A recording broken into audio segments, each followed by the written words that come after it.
Fala galera, belezinha? Sejam muito bem-vindos e muito bem-vindas a mais uma aula do canal do Ciência e Brisa. Essa seria a segunda aula vinculada ao curso de Mecânica dos Meios Contínuos. A gente está nessa parte ainda bastante introdutória de começar a definir assim, algumas ideias centrais, alguns conceitos, algumas visões de como a gente vai tentar propor alguma descrição assim possível para representar esse movimento desse contínuo. Então a gente está ainda num campo muito filosófico assim do nosso discurso. E esse curso é um curso que, na verdade, ele vai ter um misto muito grande de deduções matemáticas, definições matemáticas e discussões filosóficas. Porque a gente está lidando aqui, na verdade, com uma tentativa bastante ousada, na verdade, de você ter uma teoria matemática generalizada para descrever o movimento de um meio contínuo, que na verdade também em si é uma abstração. Então, assim, existe um nível de abstração às vezes muito grande, né, em algumas ideias que a gente vai ter que utilizar aqui, que vão demandar uma matemática também assim igualmente abstrata para isso, de tal sorte que é uma iniciativa ousada e esse curso vai ter sempre esse misto de filosofia com um pouco de matemática e física, né, bastante física na verdade, assim. Então é uma salada assim de coisas muito bonitas na verdade, né, esse curso de Mecânica dos Meios Contínuos. E eu acho que assim seria um desperdício para com o assunto se a gente não fizesse um esforço muito grande assim de tentar deixar a coisa meio que bonita mesmo e clara, sabe assim.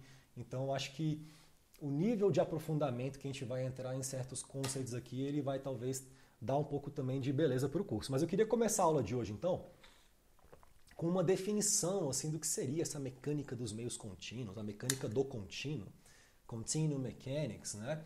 E aí eu escrevi assim com as minhas palavras uma definição talvez um pouco tosca, não sei assim, do que eu acho que é a mecânica dos meios contínuos, mas que eu acho que pode trazer assim algumas ideias complementares para vocês, não só em relação ao que é um contínuo, porque isso já foi bastante abordado na última aula, mas o que é essa mecânica dos meios contínuos? Que diabo é isso?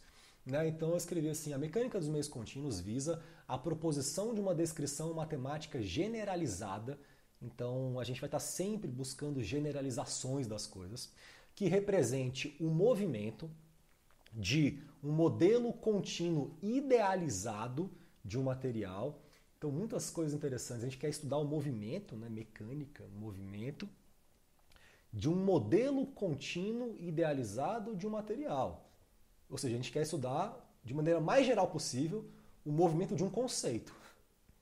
Um conceito que é um modelo contínuo idealizado de um material, sem especificar necessariamente a microestrutura, ou seja, a reologia. E aí essa frase também é uma outra chave que eu acho que é importante assim no nosso entendimento. Quando eu falo que eu quero tentar representar da maneira mais geral possível o movimento de um modelo contínuo ideal, de um material que na verdade não precisa ser nada bem definido, de um material genérico. Como assim material genérico? Um material assim que um modelo generalizado que valha para qualquer tipo de material, basicamente isso. Né? Ou seja, eu não estou restringindo os materiais que eu vou aqui estudar de terem que corresponder a uma microestrutura interna específica, né? Nada. Ou seja, vai valer tanto para sólidos quanto para fluidos, nesse sentido. Então a gente tem lá mecânica dos sólidos, mecânica dos fluidos, né? As coisas vêm bem divididinhas assim na graduação, em engenharia, qualquer engenharia, física, sei lá. E aí a gente chega agora então e está tentando fazer uma coisa um pouco mais ambiciosa, que é propor um modelo matemático bem geral, que consiga dar para a gente uma ideia de como funciona o movimento, desse conceito hipotético, que é um modelo do que seria um contínuo ideal de um material, sem ter que restringir a ser um material XYZ, com o objetivo de caracterizar o comportamento do mesmo quando sujeito à aplicação de um carregamento mecânico. Então, puta que pariu, assim, é até uma boa definição, assim, eu acho. Traz muitas imagens, né? Traz muitas ideias, assim, esse simples parágrafo, né? Então, a gente tem materiais que na ação de carregamentos mecânicos, eles vão responder a isso, e como eles vão responder depende de como é essa microestrutura, depende de como os átomos estão organizados, depende, né, de uma série de questões. E essas questões vão estar mais associadas, por exemplo, a propriedades mecânicas, viscosidades e módulos de Young. E aí esse é um assunto da reologia, na verdade, dessa ciência que estuda essa relação tensão-deformação, carregamento mecânico, resposta, né, de uma série de materiais, assim. Mas a mecânica dos meios contínuos, ela, na verdade, ela está mais interessada aqui, na verdade, em propor um modelo matemático geral que consiga conversar com a reologia para poder, então, expressar aqui, na forma de equações matemáticas, modelos, né, de equações acopladas que descrevam esse movimento. Mais ou menos isso. Bom, e como esse objetivo, assim, essa tentativa é bastante ousada, da gente ter uma coisa muito geral, a gente vai ter que ter uma matemática que dê conta do recado, basicamente isso. Então, acho que nessa parte inicial é muito importante que a gente comece falando assim sobre fundamentos mesmo de álgebra e cálculo tensorial. Essa parte inicial do curso é a parte em que eu vou apresentar assim ideias bem básicas assim de alguns fundamentos matemáticos que talvez já sejam muito familiares aos alunos, né, de disciplinas da mecânica de um modo geral.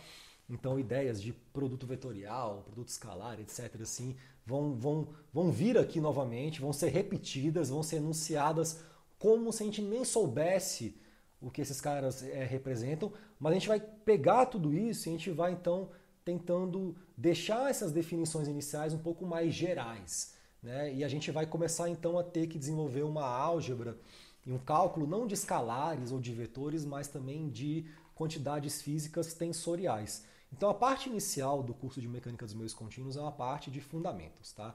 Fundamentos matemáticos de ideias que a gente vai utilizar com bastante frequência aqui para poder construir o nosso entendimento dessa teoria generalizada da mecânica dos meios contínuos.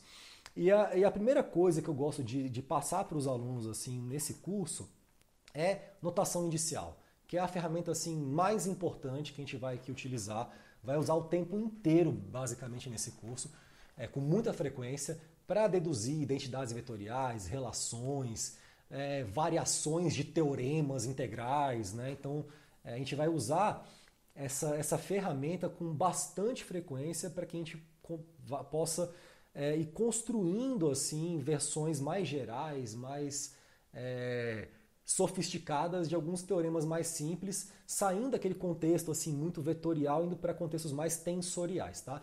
E essa ferramenta aqui, ela na verdade é uma notação que eu tenho 2 aulas inclusive aqui no YouTube dedicadas a esse assunto, notação indicial, né? No curso de transferência de calor no módulo de convecção, que é um que tem assim aquele fundo da thumbnail verdinho no YouTube, ali tem as 2 primeiras aulas são sobre esse assunto.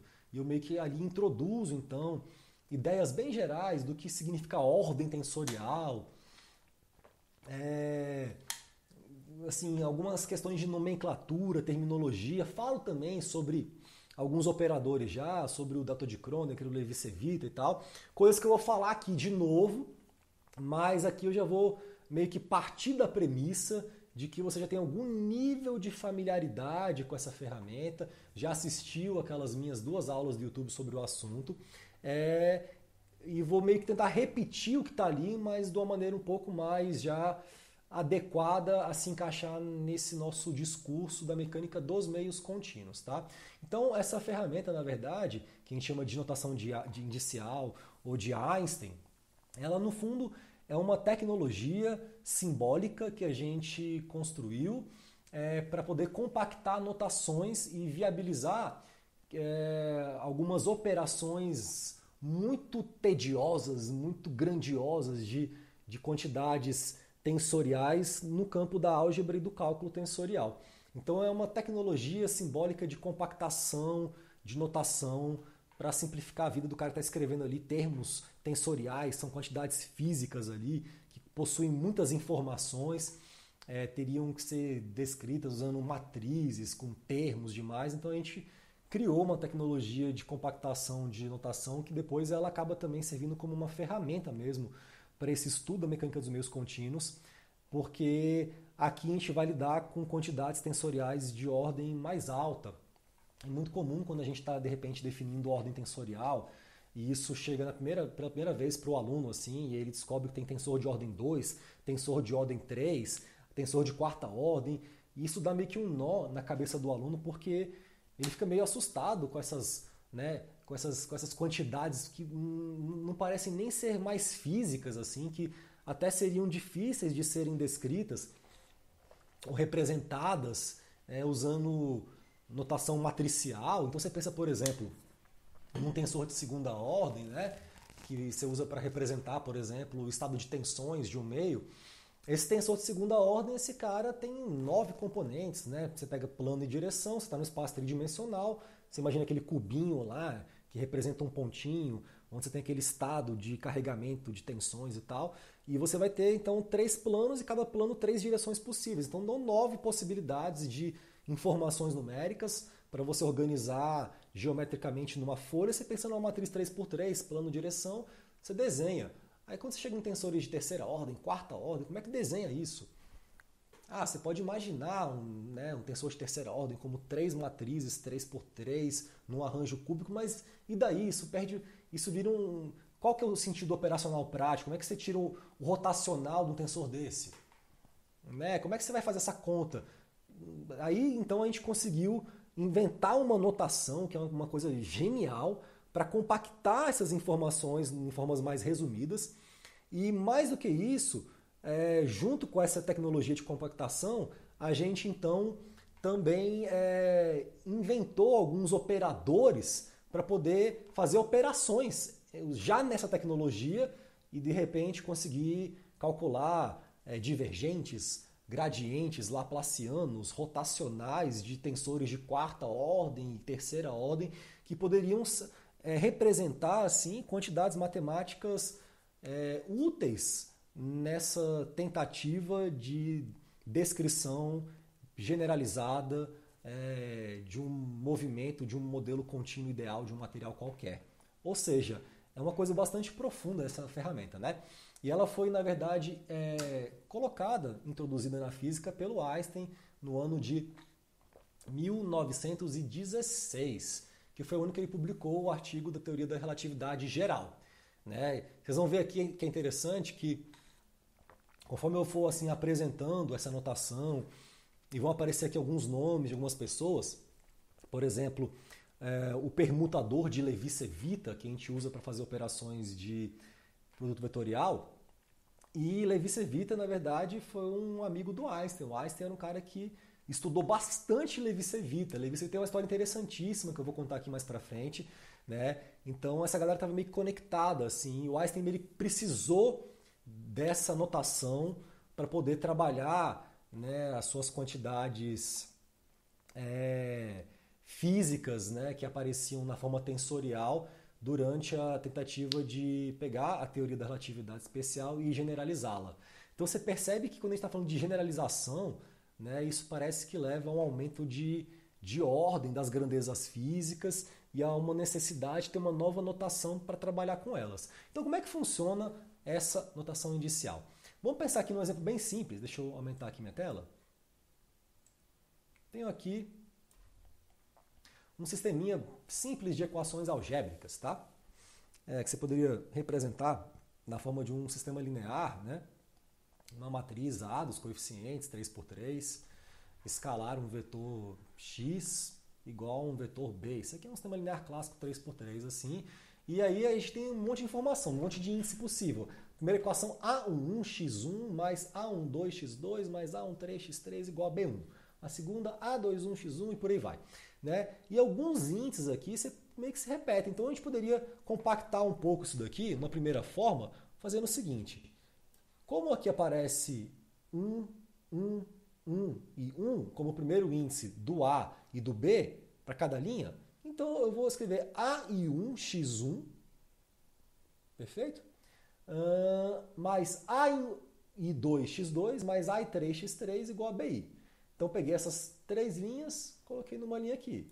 Né? Porque agora aqui esse I, e eu coloco assim, I de 1 até 3. Então para I igual a 1, eu fui aqui A1 mais A1x1 mais A12x2 mais A1, dá a primeira linha aqui.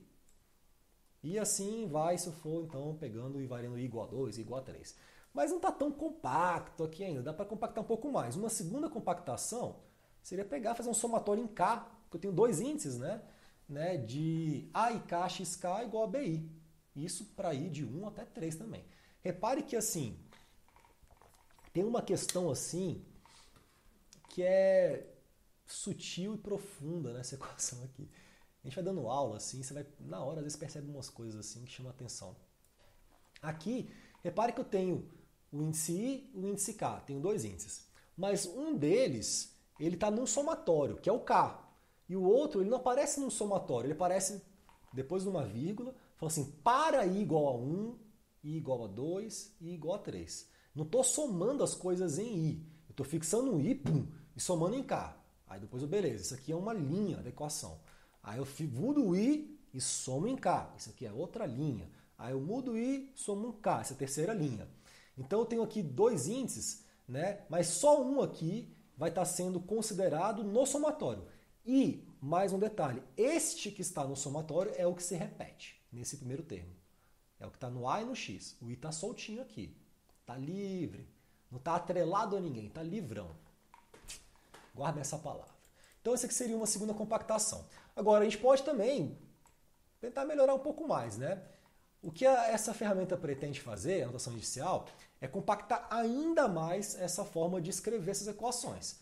Só que para isso ela vai ter que definir algumas convenções para que a gente meio que entenda o que está sendo ali convencionado quando eu estou falando em notação indicial. E a primeira delas é essa convenção 1, que a gente chama de Range Convention, né? Convenção de faixa, poderia ser assim o nome. Eu não quis traduzir para o português assim, porque às vezes a gente tem umas palavras aqui que a gente nem sabe se fazem sentido, né? Porque faixa tem alguns sentidos, assim, faixa presidencial, faixa de pedestre, faixa de valores.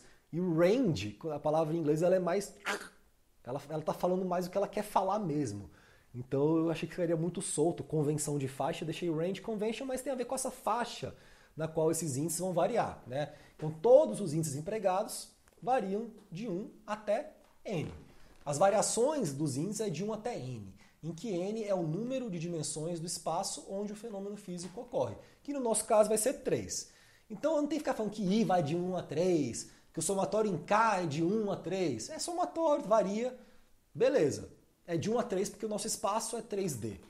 No caso do Einstein, é interessante que quando ele estava propondo a teoria da relatividade, na verdade, grande parte da questão do desafio foi ele escrever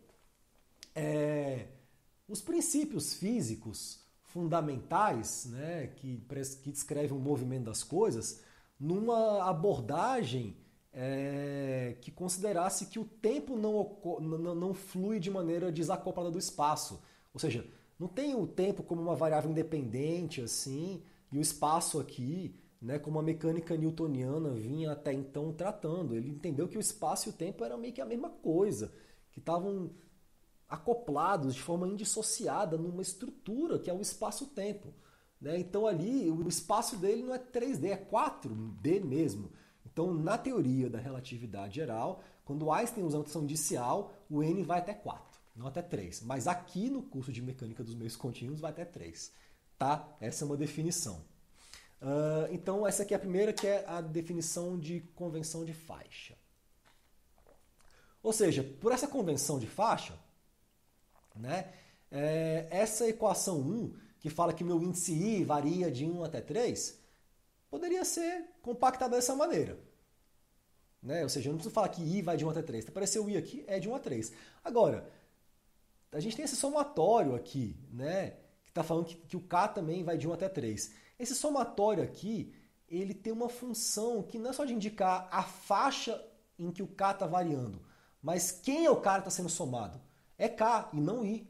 Então, na verdade, quando eu aplico a convenção 1, que é a convenção de faixa, de range, a equação original, essa última forma de compactação do meu sistema linear, eu chego, velho, numa equação aqui que ainda tem que me falar quem é o cara que está somando. Porque nada foi dito a respeito disso. Eu sei que é de 1 a 3, Poderia pôr aqui somatório em K, por exemplo, mas ainda assim teria que falar quem está somando. E aí vem uma convenção 2, que é para acabar com esse somatório, e ela define o seguinte: sempre que um índice se repete em um mesmo termo, deve-se realizar um somatório sobre este índice.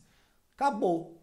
Então, pela convenção 2, essa equação 4, ela vira isso aqui, acabou o somatório. Porque já está implícito que esse índice K, que é o cara que está se repetindo, ele vai ter que ser somado. E pela convenção 1, é de 1 a 3, porque definiu-se a faixa. Olha que coisa elegante. Com duas convenções, tu resolveu um problema sério de compactação. Tu saiu disso daqui, A1, x1 mais A1, 2, x2 mais A1, 3, chegou aqui, ó, irmão, ó, A e K, xk igual a BI. Toma.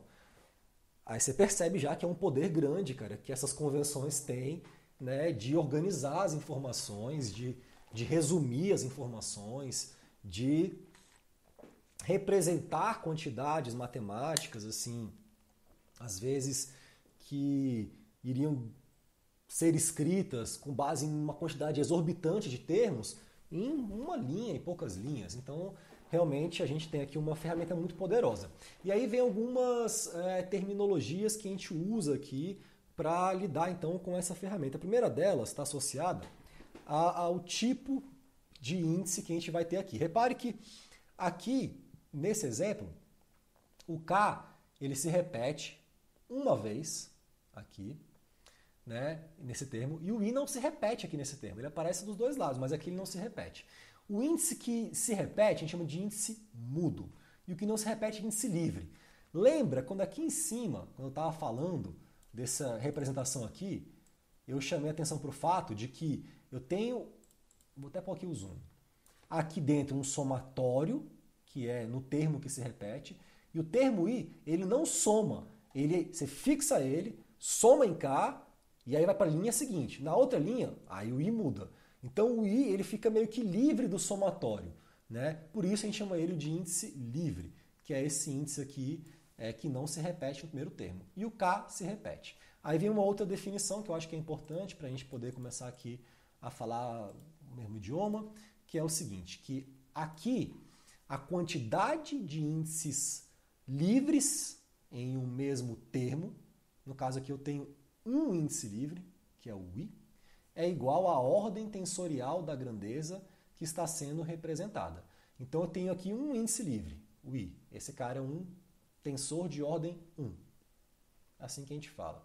No caso, um tensor de ordem 1 a gente chama de vetor, geralmente, tá? E por que ordem 1? Só para recapitular rapidamente, porque a quantidade de informações que eu preciso para definir esse tensor de ordem 1, que são no caso 3, né? Se a gente pensa num vetor, tem que apontar a direção dele. Então, uma direção x, y, z, no caso do espaço 3D. Então, 3 informações. Então, a ordem desse cara é 1, porque se eu pegar o número de dimensões do espaço, elevar a essa ordem, eu vou ter a quantidade de termos que cabe dentro dessa quantidade física. Então, 3 elevado a 1 é igual a 3. O número de 3 é dimensões do espaço. 1 é ordem tensorial, 3 número de componentes. Então, nesse sentido, que a gente fala de ordem tensorial, né, que é igual ao número de índices livres. Então, aqui, a gente tem, né, BI, tem um índice livre, e AI, KXK. Esses dois termos aqui, tanto AI, KXK quanto BI, são ambos tensores de ordem 1, ou seja, são vetores. É claro, é uma igualdade. Um vetor tem que ser igual a um vetor, né, por uma questão de homogeneidade dimensional. Perfeito? Então vamos pôr aqui alguns exemplos, só para a gente pensar um pouquinho sobre essas notações todas assim que foram agora aqui então, colocadas para vocês. Né? Vocês vão perceber que, mesmo que vocês já tenham visto aquela aula que eu coloquei no meu canal, Notação Indicial, parte 1, parte 2, que eu gravei há um tempão na pandemia e tal, naquele contexto do curso de transferência de calor, se você viu aquela aula, você vai ver que aqui eu vou estar colocando de uma maneira bastante diferente aquelas mesmas ideias. Né? E eu acho que isso é importante, eu estava até comentando isso com o pessoal aqui antes do início dessa aula, que a gente vive, né, num modelo assim, de ensino muito conteudista. Então a ênfase aqui, na verdade, é dada a quantidade de informações que você transmite ao aluno. Então a gente forma pessoas que sabem muito pouco sobre um monte de coisas, assim. Então o cara faz uma graduação em engenharia mecânica. Ele já ouviu falar de Runge-Kutta, de Newton-Raphson, de regra de Cramer, de jacobiana, de teorema de Green. Eu já ouvi isso daí. Mas se você perguntar para qualquer aluno de engenharia hoje em dia assim, fale assim com propriedade, disserte, escreva um texto de 30 linhas sobre o teorema de Stokes. O cara fala, meu irmão, tu é louco, velho, tu é maluco, velho. Porque toda a lógica do nosso sistema de ensino é visando um monte de informação. Né? A profundidade que você vai entrar em cada coisa ali não é muito assim, não costuma ser muito importante. Assim. E eu sou um crítico desse modelo, de tal sorte que para mim, quando eu estou preparando aqui um curso e tal, eu tenho alguns princípios que eu tento seguir. Assim. Um deles é o de fazer um esforço máximo para não me repetir nunca.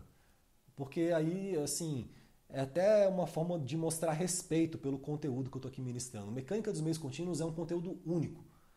Mas usa elementos que você também vai usar no curso de McFlu, usa elementos que você vai usar num curso também, sei lá, de plasticidade, não importa, assim, cara. O assunto é único, então eu vou tentar trazer aqui notação inicial de uma maneira diferente da que eu trouxe em outros cursos e que, assim, se comunique bem com essa minha tentativa ambiciosa de produzir assim um curso que conte uma história com início, meio, fim e que ao final o cara saia daquele curso assim com algum nível assim de autonomia, de segurança, de falar, cara, eu sei alguma coisa de meios contínuos. Para mim esse é o objetivo, tá? Então eu vou tentar trazer de uma forma diferente aqui e vou me aprofundar sempre que possível em pequenas questões aqui, porque eu acho que elas são pertinentes para esse todo que a gente quer aqui então apresentar. Então alguns exemplos eu queria colocar para a gente meio que pensar um pouquinho. Então aqui no quadro, repara isso aqui. Ó.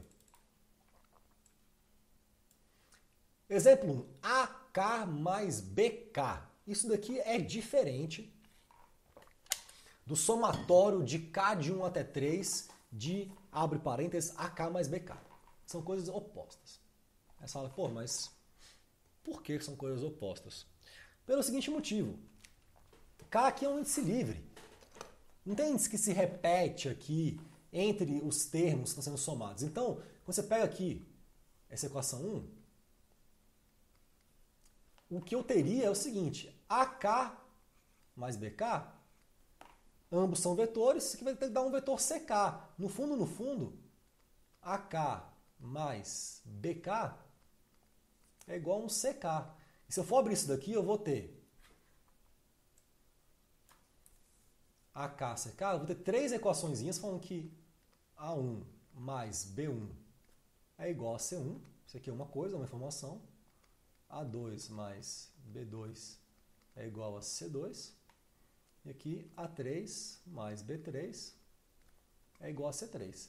Isso aqui é radicalmente diferente dessa ideia de um somatório em K de 1 até 3 de AK mais BK. Se fosse um somatório, aí eu teria uma outra coisa, eu teria uma equação só que seria A1 mais B1 mais A2 mais B2 mais esse aqui, minha cabeça veio para cá, beleza, A3 mais B3.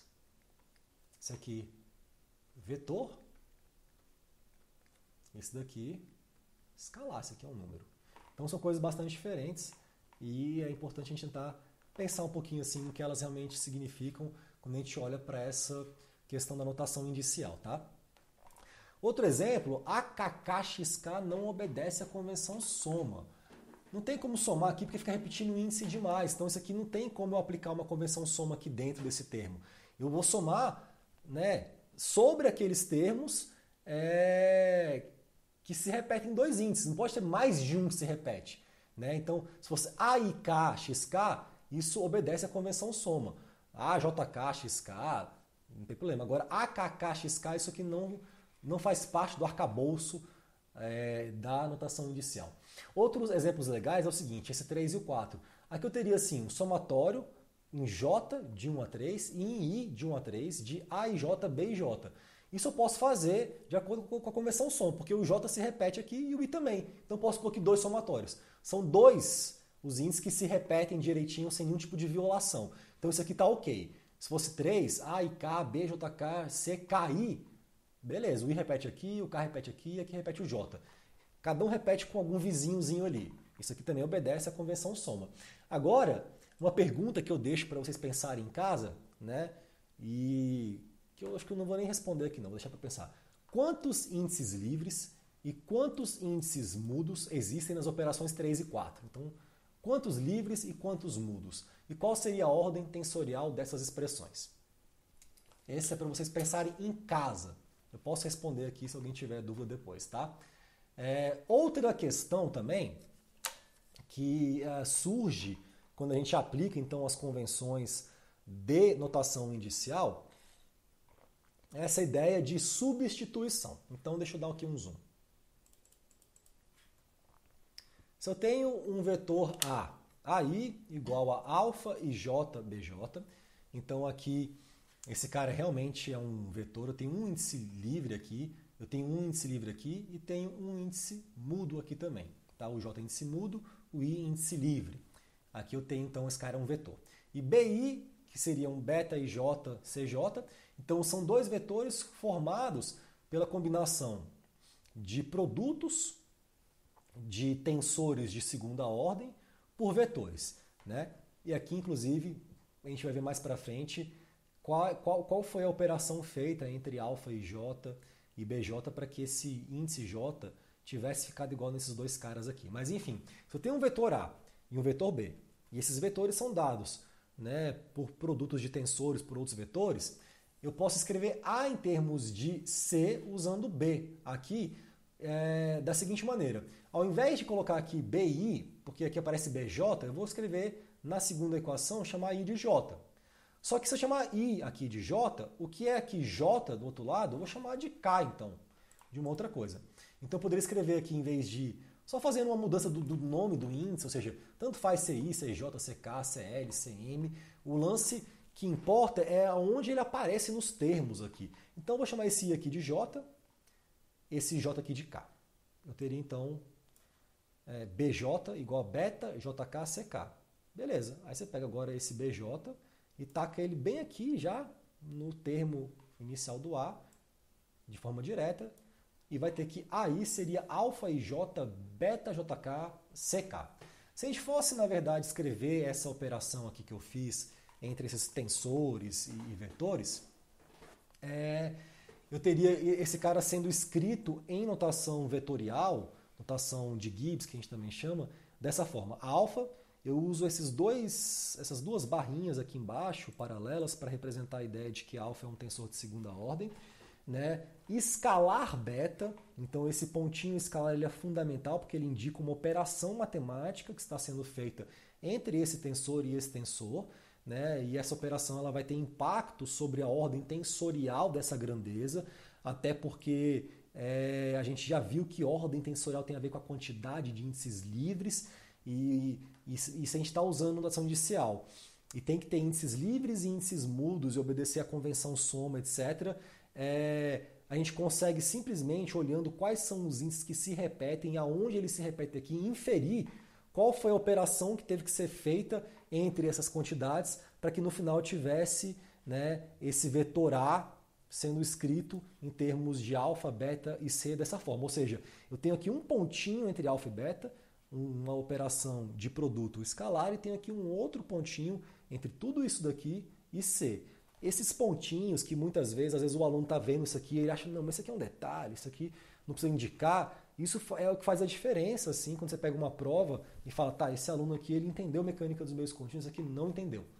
Né? O aluno que, assim, num curso como esse, ainda não tem respeito, né, pela notação vetorial, pela notação dos termos, pela diferenciação clara entre divergente, gradiente, rotacional, ele não entendeu mesmo, assim, o básico do que pretende trabalhar a mecânica dos meios contínuos. Então é muito importante a gente ter esse rigor em mostrar nos seus desenvolvimentos matemáticos o que está sendo feito ali. Tratar tensor como tensor, vetor como vetor, estar muito atento a uma homogeneidade dimensional no sentido de você ter termos ali da equação assim que se estivesse somando, balanceando, sejam da mesma ordem tensorial, saber checar isso, tentar checar isso sempre que possível. Às vezes você vê uma expressão assim, quando você vai ver, por exemplo, algumas identidades vetoriais, que às vezes aparece assim, o hot do hot de não sei o que igual ao laplaciano do grade de não sei quem, mais o div não sei o que, e de repente às vezes faltou um pontinho, e aquilo fica tudo cagado, não serve mais de nada assim. Né? E uma forma fácil de você perceber, às vezes, o cheirinho assim de uma coisa errada é você fazer uma checagem rápida para ver se todo mundo ali é vetor, ou se todo mundo é tensor de terceira ordem, ou está se perguntando, tá, um termo como esse, o hot do hot de um tensor de segunda ordem escalar um vetor. Esse termo é o quê? Ele é um vetor? É um tensor? O que ele é? Esse tipo de autoquestionamento sobre as coisas que você vai se deparar daqui para frente tem que ser mandatório para você ter um sucesso nesse curso. Tem que ser mais chato do que eu. Se você conseguir ser mais chato do que eu, você vai falar, pô, então você sacou a mecânica dos meios contínuos, porque isso é importante para a gente, tá? Então aqui para casa, um desafio tente abrir essa expressão aqui, né, em termos de suas componentes. Como é que você abriria isso aqui? Ou seja, A1 é igual ao quê? Em termos das componentes do tensor alfa, do tensor beta e do vetor C. Faça em casa isso, pega uma folha de papel e escreve lá para mim, quem é A1? A1 é igual ao quê? Aplica as convenções 1 e 2 de faixa e somatório. Aí você escreve A1 é igual a uma coisa grandona. Alfa, 1, 2, beta, 2, 3, C.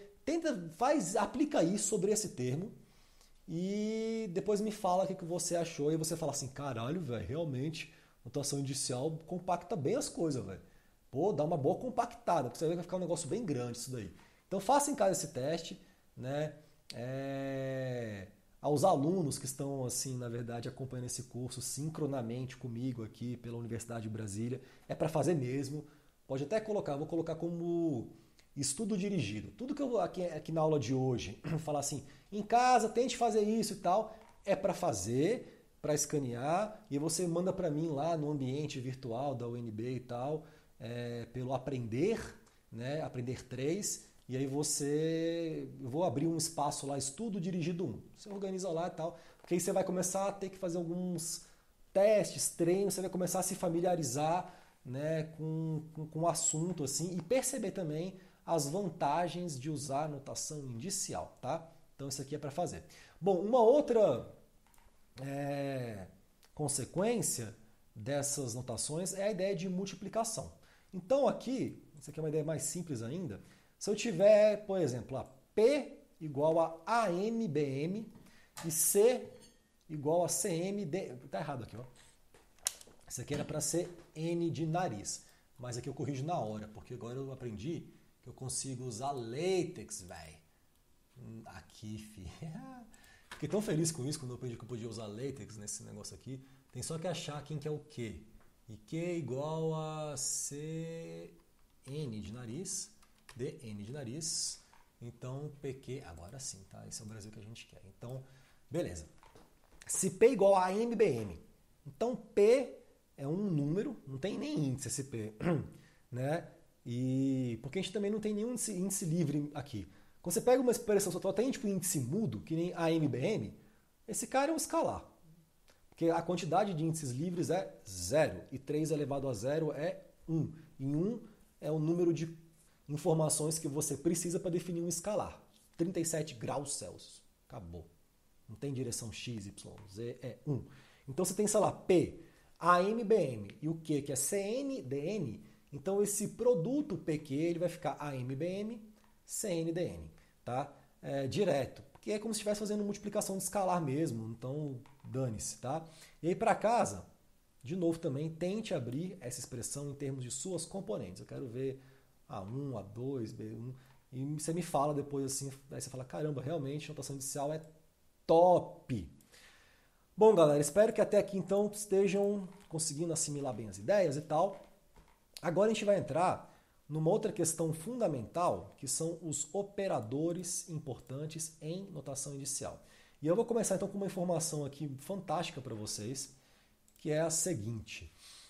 Todas as operações tensoriais de álgebra e cálculo, o que eu quero falar por álgebra e cálculo? Só para deixar claro. Álgebra é quando for... O que é álgebra? É multiplicação, é subtração, é divisão, é elevar alguma coisa, é tirar uma raiz. São operações, né, matemáticas que a gente faz sobre números, você pode fazer sobre vetores, tensores, existe álgebra vetorial, álgebra tensorial. Enquanto cálculo, a gente está mais lidando com ideias que derivam mesmo da teoria de cálculo diferencial. Então, por exemplo, quando a gente está falando de derivadas, de integrais, a gente está falando de cálculo. Né? Como que isso vai se traduzir aqui no nosso contexto tensorial?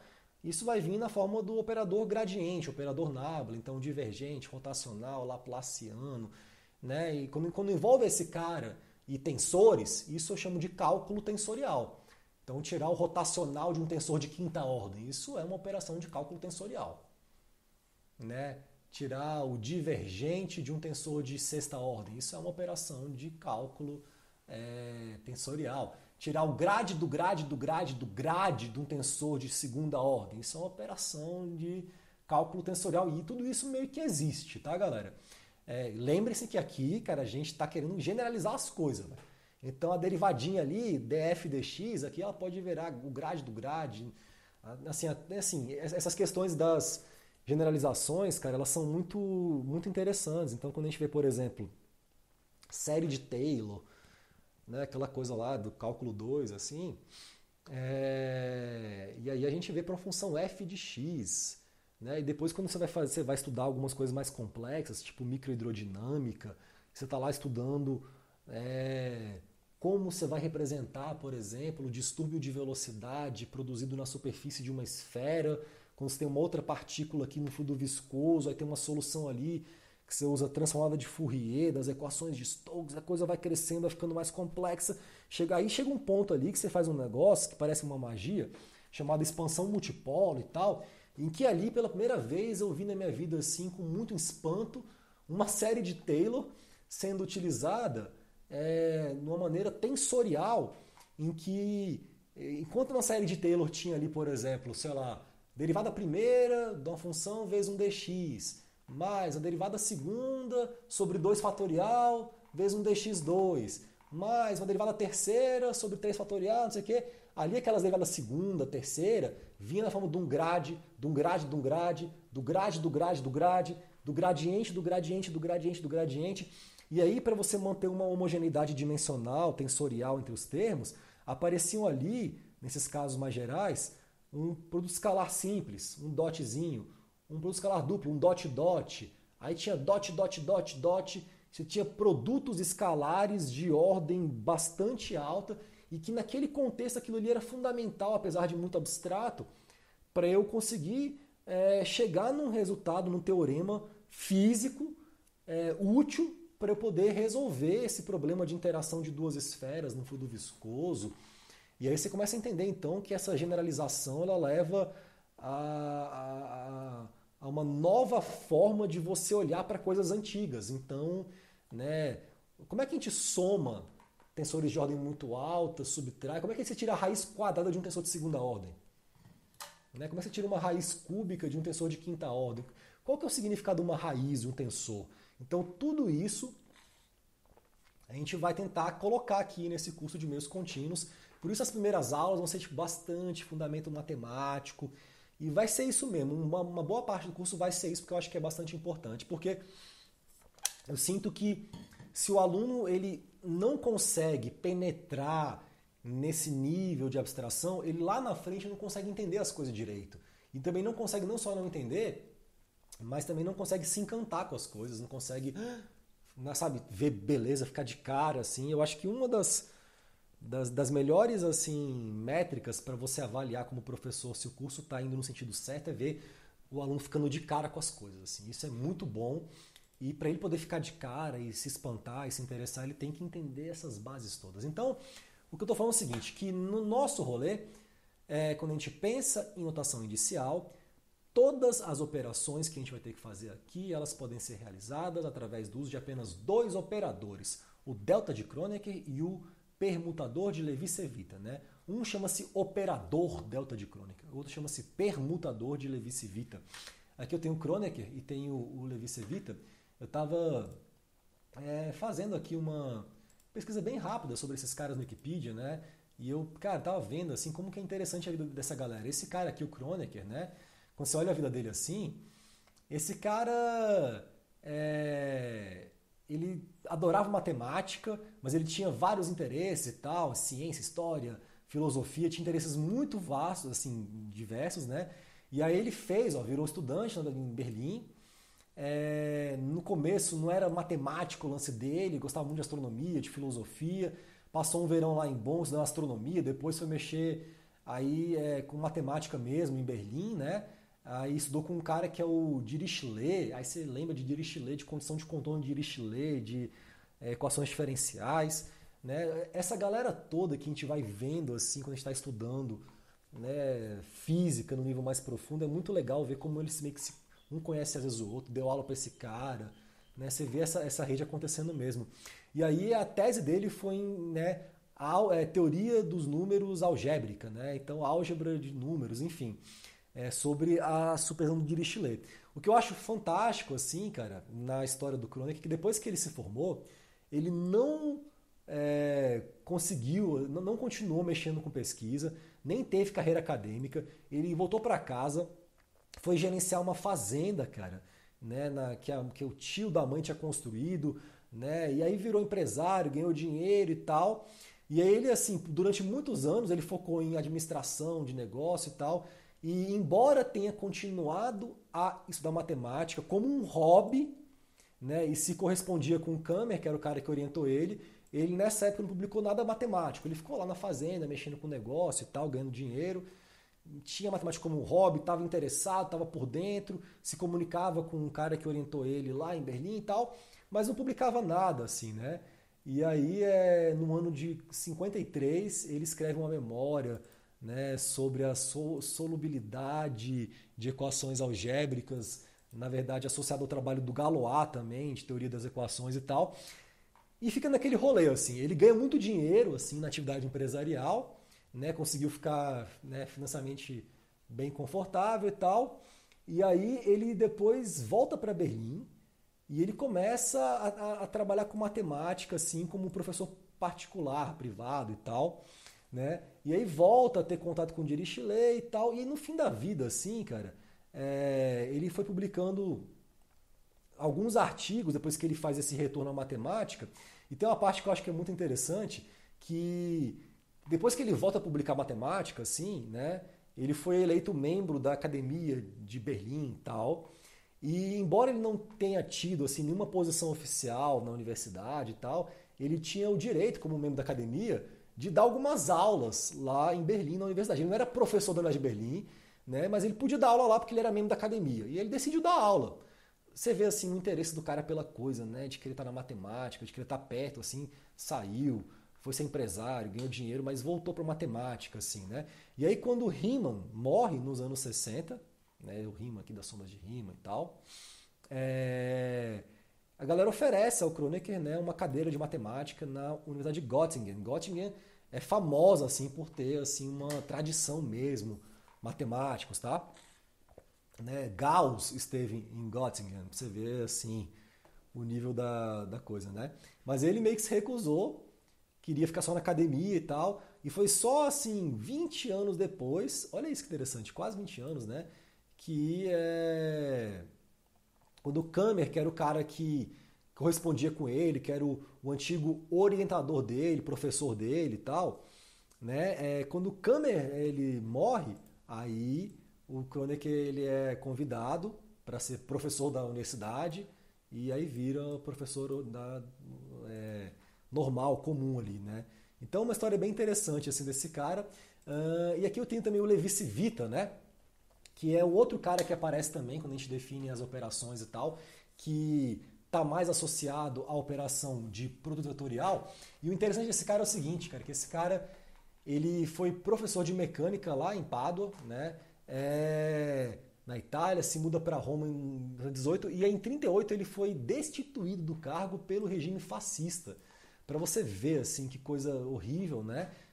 Esse cara é o cara que inventou um termo que a gente chama de derivada contravariante, que a gente vai ver aqui nesse curso, que é uma forma de computar variações com relação ao espaço com base em sistemas de coordenadas que não estão fixos, que são móveis, que podem se deformar, que não são necessariamente ortonormais, assim. E é um conceito assim fundamental para a gente poder descrever a reologia de fluidos viscoelásticos, de fluidos com memória, né? Então, um cara genial, né? Ele foi o cara que tornou o cálculo tensorial acessível à comunidade matemática, né? Com esse livro dele.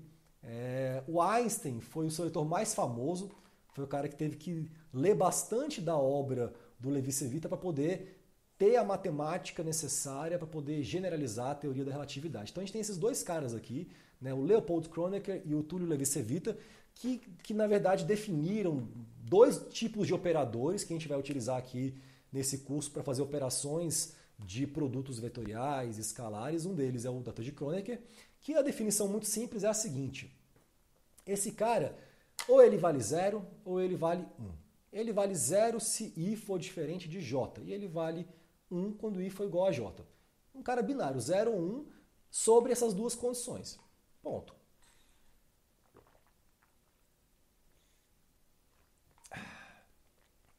Bom, até aí, se você vê essa definição, ela não quer dizer assim muita coisa necessariamente, mas a gente sempre pode também tentar trabalhar assim para poder explorar a coisa além do óbvio, né?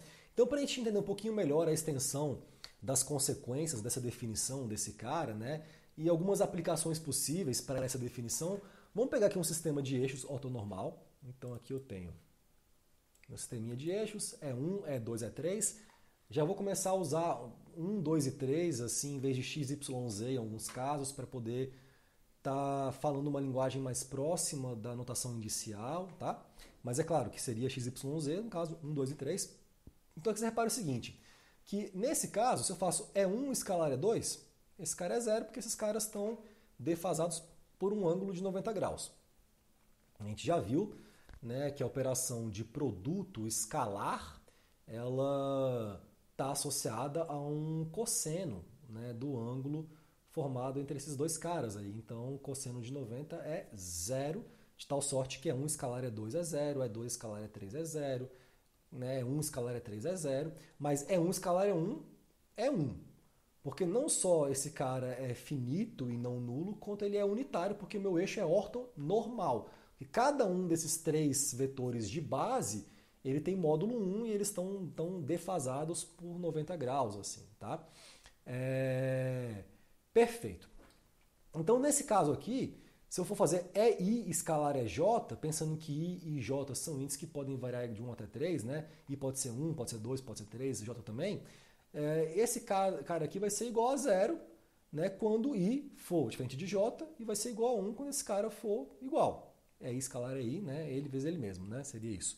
Ou seja, a gente poderia assumir que existe alguma relação de equivalência entre esse operador, delta de Kronecker, e uma operação de produto escalar entre vetores de base de um sistema de eixos ortonormal. Agora, tá bom, beleza, e aí? Como é que isso me ajuda? Para que isso serve? Como é que isso se aplica? Então imagine que eu queira fazer essa operação simples aqui. Vamos dar um zoom aqui. A escalar B. Esse cara aqui vai ser AI é I. Eu gosto de falar de colocar esse vetor de base aqui para indicar que esse cara é um vetor e que as componentes desse vetor vão estar nessas direções. Então isso aqui seria uma forma, tipo assim, adequada, correta, de você representar um vetor quando você está executando uma operação de notação inicial. A utilização dos vetores de base na execução da operação, ela vai viabilizar que surjam operadores já conhecidos que possuem funções definidas e que a partir do momento que esses caras surgirem, você já vai saber o que fazer com os índices aonde eles aparecem. Então é importante usar os ezinhos para poder realizar as operações entre esses índices todos no contexto da notação inicial, tá? Então aqui eu teria aí, pontinho, tem que pôr o ponto, escalar para indicar que tem uma operação aqui sendo feita. BJ é J.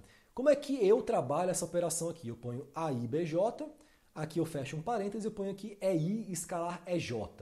Ou seja, eu tento organizar na disposição dos termos da minha equação para que as operações que porventura precisem ser feitas sejam feitas entre os vetores de base.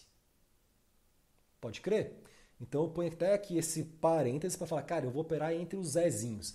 E fica EI escalar EJ. Bom, se eu uso essa ideia de que EI escalar EJ, né, que vem de 5, em 6 eu vou ter então que A escalar B vai ser AIBJ delta IJ. Até aí nada demais. O que eu vou fazer agora? Agora eu vou aplicar a convenção soma em 7. Porque aqui eu posso fazer isso aí tranquilamente. Tá? Eu vou ter então aqui, aplicando a convenção soma, esse cara vai ser A escalar B, A1, B1, delta 1, mais A1, B2, delta 1, 2, mais A1, B3, delta 1, 3, mais A2, B1, delta 2, 1, e por aí vai, fazendo isso 9 vezes até chegar em A3, B3, delta 3, 3. É claro que você não vai fazer isso no seu dia a dia, mas isso aqui é para mostrar o que acontece. Né? Então, onde esse cara for diferente, aqui 1, 2, 1, 3, 2, 1 e tal, esse cara é 0. Onde for igual, ele é 1. No final vai sobrar A1, B1, mais A2, B2, mais A3, B3. Isso aqui é A escalar B. É o que a gente sabe que tem que ser o resultado da operação de um produto escalar entre dois vetores. Nada de novo, na verdade. Assim, né? Agora, o que a gente está observando é o seguinte, que no final das contas, né, A escalar B deu, que a gente põe aqui AIBJ, delta IJ, que deu isso daqui, esse cara aqui, eu estou vendo que o índice do A é igual ao índice do B. Então eu poderia escrever aqui o seguinte, ó.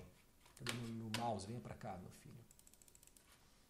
E esses termos aqui, isso seria igual, vou pôr a linha aqui, igual a I, B, I.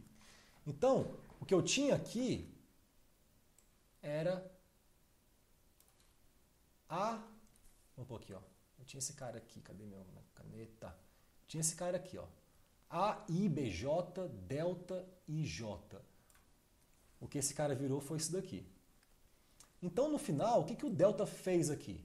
O delta fez com que o índice do A ficasse igual ao índice do I e o delta foi embora. Ele chegou, apareceu, com base na definição, ele falou, galera, o que for I vira J, o que for J vira I, tanto faz, e eu vou me embora.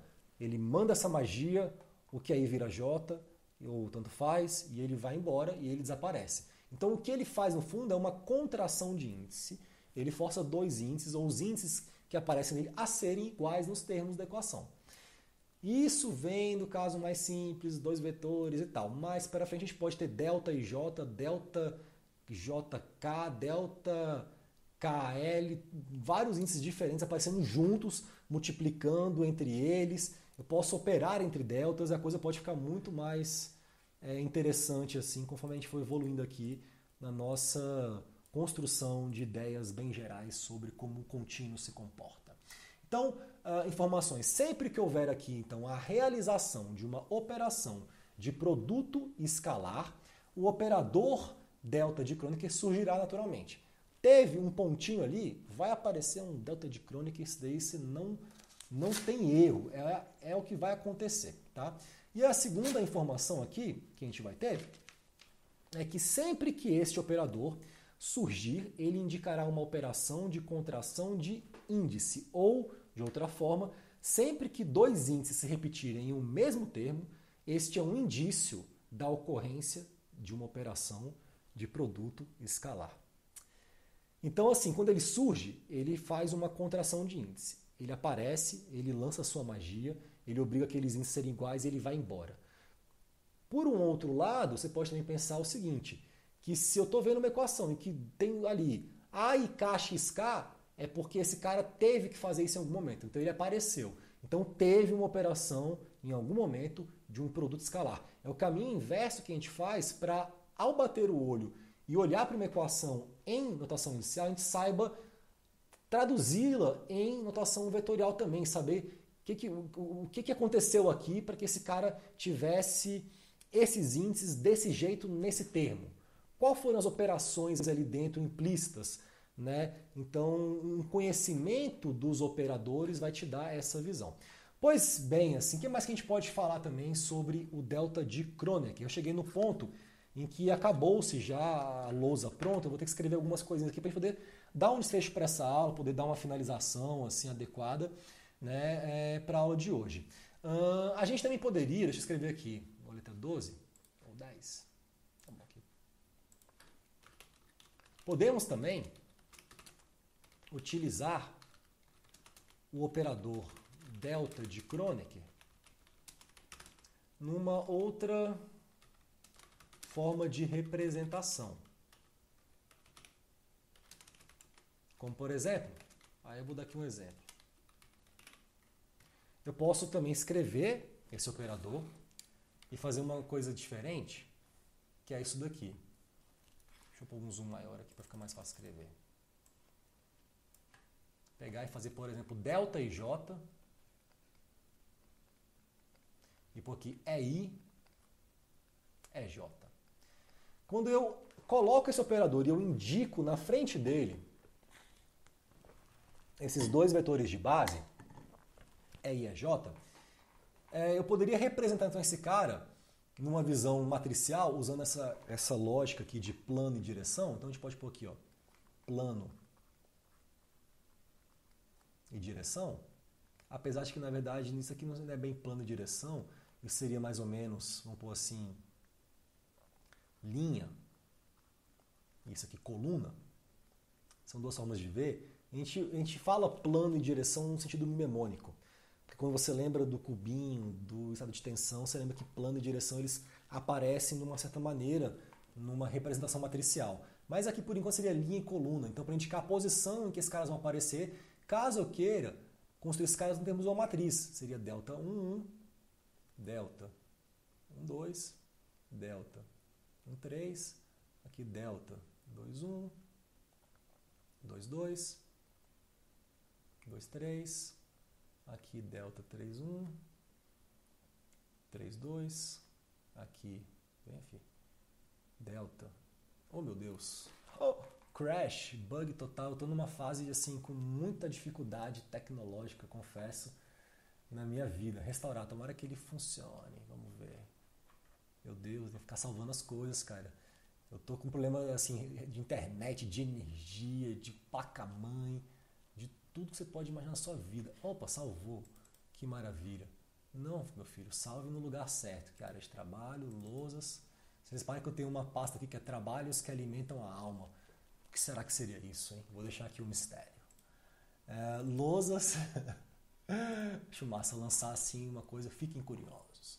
E aqui, Continue Mechanics, eu vou salvar aqui sobre ela, substituir. Pronto. Tá. Então o que eu queria fazer aqui? Eu acho que esse zoom na tela vai me dar um bug de novo, não sei, eu fico já desconfiado assim. Mas deixa eu tentar aqui. Só para acabar então essa questão aqui, 3, 2, meu pai. Sempre que eu tô com essa coisa assim, da reguinha ligada, eu nunca percebo. Então 3, 2, delta, 3, 3. Beleza. Agora ficou ruim com esse zoom aqui. Mas quando você pega isso daqui e organiza, então, usando aquela ideia, que é índice igual é 1. O que é índice diferente é 0. E se você for pegando índice por índice e montando essa matriz, o que você vai perceber depois de um tempo é que você vai ter aqui a famosa matriz identidade, né? Que a gente vai chamar de tensor identidade aqui, na verdade, de ordem 2, tá? Então esse aqui seria um tensor identidade de ordem 2. Eu gosto mais de usar a palavra tensor do que matriz, assim, até porque esses caras não são a mesma coisa, na verdade. Tensor identidade. Tem que indicar que é ordem 2. A gente pode ter outras formas de tensores da mesma categoria de ordem mais alta. Na verdade, o que a gente vai ver também ao longo desse curso, que vai ser bem interessante, a gente vai começar a explorar a natureza de alguns tipos específicos de tensores. E a gente vai descobrir que esse tensor, por exemplo, ele é um tensor que a gente chama de isotrópico, no sentido de que ele não muda, as suas componentes não são nem um pouco alteradas quando você representa esse tensor usando uma outra base de um outro sistema de coordenadas como referência. Isso a gente chama de tensor isotrópico, né?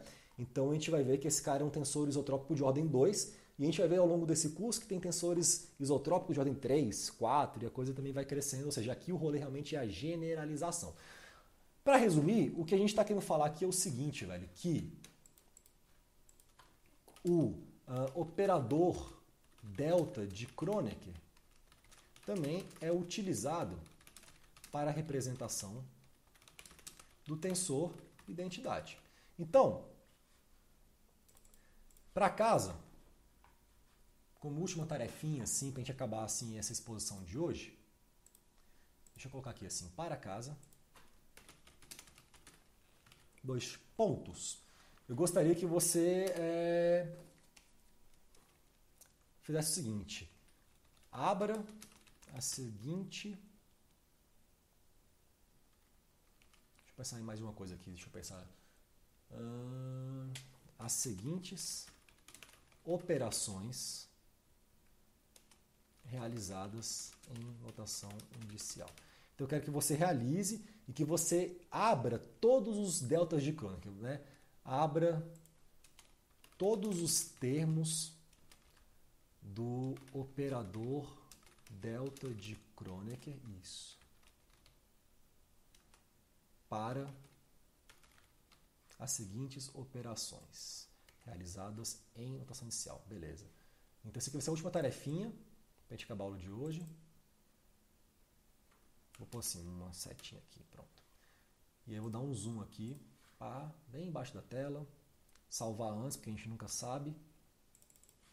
Então, por exemplo, eu quero que você faça isso daqui. Cadê meu caderninho? Quero que você pegue I,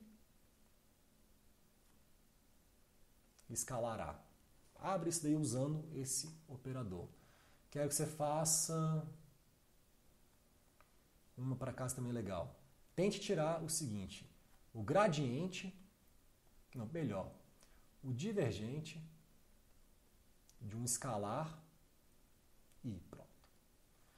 As duas operações que envolvem o tensor identidade, né, de segunda ordem, e que eu quero que você realize elas usando notação indicial, usando o delta de Kronecker, mas quando ele aparecer o delta de Kronecker, eu não quero que você simplesmente contraia ele assim direto. Eu quero que você coloque isso, tente colocar em termos matriciais, depois você, quando aparecer delta, não sei o que, você abre termo a termo, depois você contrai e expande. Ou seja, eu quero que você pegue e mostre o que vai dar isso daí, abrindo isso em termos de matrizes e também expandindo o delta de Kronecker em termos de delta 1,1, delta 1,2, delta 1,3, delta 2,1, não sei o que, junto com todos os termos onde ele vai operar, nesses dois casos aqui, e me mostre o que você teve. Deixa eu ver se eu penso em mais algum caso aqui.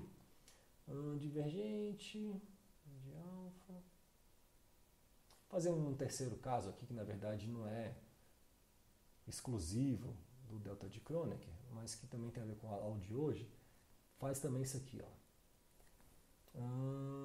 Tira o divergente.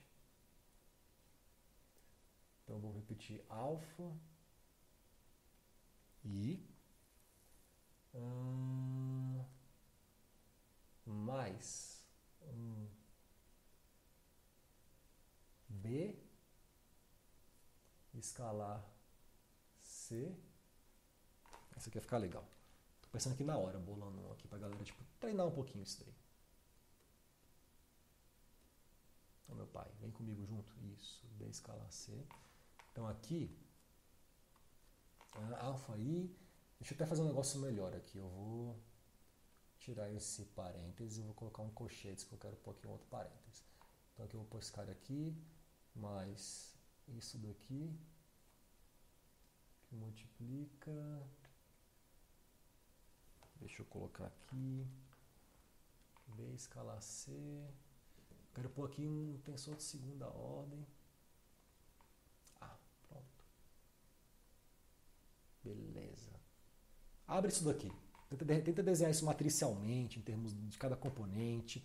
Ou seja, tente trabalhar esses três termos da maneira mais expandida possível, usando matriz, termo a termo, e vá mostrando como que a gente consegue usar né, as definições do operador delta de Kronecker junto com as ideias que a gente mostrou aqui na aula de hoje para compactar esses termos e mostrar suas versões em termos de índices no final, ou seja, notação indicial, elas abertinhas no final, né, e a operação sendo feita ali em termos matriciais. Você pegar, por exemplo, né, a equação 1, esse I você pode escrever na matriz. 1, 0, 0, 0, não sei o que, o A, A1, A2, A3. Aqui, esse aqui você pode pôr também o alfa I, né? Você pode pôr alfa, 0, 0, 0, alfa, 0, 0, 0, alfa. E tirar o div. Escreve o nabla em termos de um vetor, multiplica ele escalarmente, vê o que vai dar, faz a notação indicial usando o delta de Kronecker. Quando aparecer, expande o delta 1 mais um 2 e vá mostrando como tudo isso no final chega na mesma resposta, beleza? Então, galera, por hoje eu vou parar por aqui, né? Essa aqui foi a aula de hoje, essa longa exposição sobre a importância da notação indicial e sobre algumas propriedades, algumas definições, convenções, operadores. Na aula que vem, então, a gente vai começar falando de produtos escalares de ordem mais alta. Vamos também apresentar o produto vetorial e esse permutador de Levi-Cevita, né, discutir um pouquinho sobre ele e vamos dar então sequência, produto misto, determinantes, vamos falar sobre várias questões assim que vão aparecer nessa parte inicial de fundamentos de álgebra e cálculo tensorial para a gente poder chegar afiado para quando for trabalhar mesmo as questões mais aplicáveis da mecânica dos meios contínuos. Espero que tenham curtido a aula de hoje, que tenham conseguido acompanhar aqui o desenvolvimento, que tenham entendido e a gente se vê numa próxima aula do canal. Até mais, galera. Agora me vou aqui descansar a voz.